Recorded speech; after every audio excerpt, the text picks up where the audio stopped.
इस कार्यक्रम का इतना मुझको मालूम नहीं थे, तो पर भी नेपाल में ड्रग के विषय में और अपांग के विषय में, यूथ के विषय में नेपाल में 42% यंगर्स यूथ सब हैं। इस विषय में विद्यालय स्तर से ही यहाँ का विद्यार्थी लोग सब विभिन्न कारण से, चिरोट बीड़ी भी कहते हैं, चिरोट बीड़ी 9-10 क्लास से ही शुरुआत होने जा रहा है नेपाल में। इसके बाद जब चिरोट को हैबिचुअल हो जाने के बाद नेपाल में ड्रग का बहुत ज़्यादा यहाँ पर, चाहे वो इंडिया से आता है चाहे विदेश से आ रहा है नेपाल में, और बहुत ज़्यादा युवा सब ड्रग में लगे हुए हैं। युवा सब बहुत अभी अपांग भी हो चुके हैं। इसके लिए नेपाल सरकार, गृह प्रशासन व्यापक रूप में ऐन कानून बनाए भी हैं, लेकिन जितना ड्रग के विषय में विश्व चिंतित हैं और नेपाल में ड्रग उत्पादन के तो नहीं है अभी तक कोई कंपनी और कोई औषधि बनाने में, यहाँ नेपाल में ड्रग उत्पादन वाला कंपनी कोई नहीं है। इसीलिए नेपाल में कुछ ड्रग सब सप्लाई हमारा छिमेकी देश भारत से ही ज़्यादा आ रहे हैं, खुला बॉर्डर के कारण से हो और कोई भी कारण से, और छोटा छोटा पॉकेट भी ला सकता है, उसमें कोई जाता है, खुला बॉर्डर है, पॉकेट में भी रख कर ला लेता है, इसमें कोई शंका उपशंका नहीं है।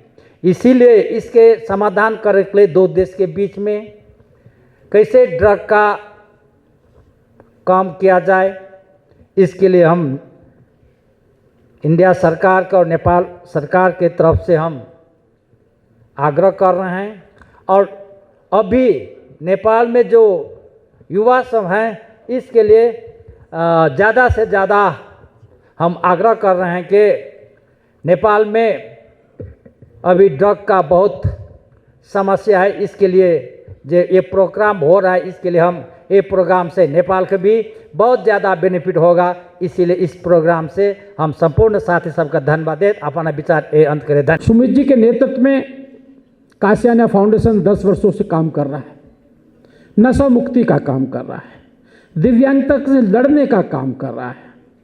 और मैं पीछे ललित होटल में भी इनके इस कार्यक्रम में उपस्थित था। आज दिल्ली से चलकर नेपाल के अंदर, और आप देख सकते हैं कि जो यहाँ से आए हैं तो आगे कितनी गति से अपने जीवन में इस काम को आगे बढ़ाएंगे। आज काठमांडू में हम सब इकट्ठा हैं और मुझे लगता है कि यहाँ से कोई ना कोई दृष्टि लेकर हम यहाँ से जाएंगे। ये नशा हमारे परिवेश के अंदर कहीं ना कहीं, हमारे डॉक्टर साहब बैठे हुए हैं यहाँ पर, गुप्ता जी, जो लगातार कैंसर से संघर्ष करते रहते हैं, इनका मैक्स हॉस्पिटल का डायरेक्टर, जब युवा पीढ़ी आती है उनके पास में, तंबाकू के कारण जिस प्रकार से कैंसर पीड़ित होकर मुंह के अंदर उनके इन्फेक्शन हो जाता है, जिसके लिए आप संघर्ष करते हैं, वो कहीं ना कहीं हमारी परिवेश में, जीवन के अंदर तंबाकू से शुरू होता है। और तंबाकू किसी न किसी कारणों से, किसी न किसी रूप में हमारे समाज में उत्पन्न है, उपस्थित है, और कहीं ना कहीं हमने मानव जीवन के अंदर उसको ढालने का भी काम कर रहा है। हुक्का पीना, बीड़ी पीना, सिगरेट पीना, जिससे हमें, मुझे लगता है, जागरूकता की बहुत बड़ी आवश्यकता है।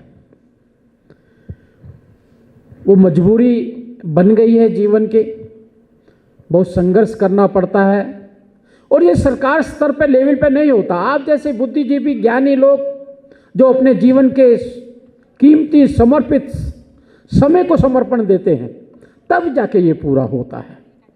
लेकिन बंधु, आज दुख इस बात का होता है, कुछ लोगों ने इसे आय का साधन बना लिया कि इससे इनकम होगी, कमाई होगी, और वो सोचते भी नहीं है कि हम कितना जहर डालने के लिए काम कर रहे हैं।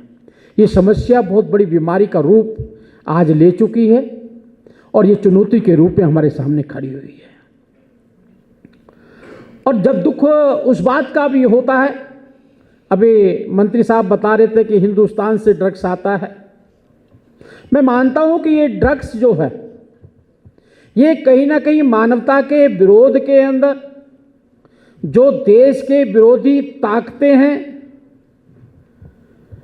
जो देश की विरोधी ताकतें हैं, वो देश की सरकारों को गिराने के लिए वहाँ की युवा पीढ़ी के संस्कारों को और संस्कृति को ख़त्म करने का काम करते हैं।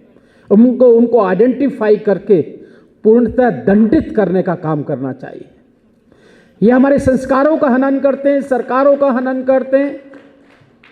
और मुझे लगता है कि हम जिस प्रकार से सामूहिक रूप से सरकारों के साथ में मिलकर, एनजीओज के साथ में मिलकर इसका हम संघर्ष कर रहे हैं और इस चुनौती को हम स्वीकार भी करते हैं, क्योंकि हमारे पास का आशियाना फाउंडेशन जैसे युवा पीढ़ी के कार्यकर्ता उपलब्ध हैं।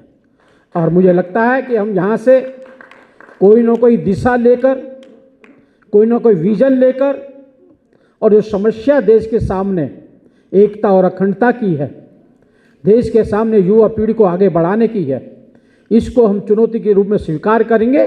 और मुझे लगता है आगे वाले समय में हमारा ये फाउंडेशन उसमें सबसे बड़ी भूमिका निभाएगा। मैं लास्ट में अपने नेपाल के उपराष्ट्रपति जी का बहुत बहुत धन्यवाद करता हूं कि उन्होंने आकर गरिमा ही नहीं बढ़ाई है, एक पूरे विश्व को, देश को संदेश देने का काम करता है।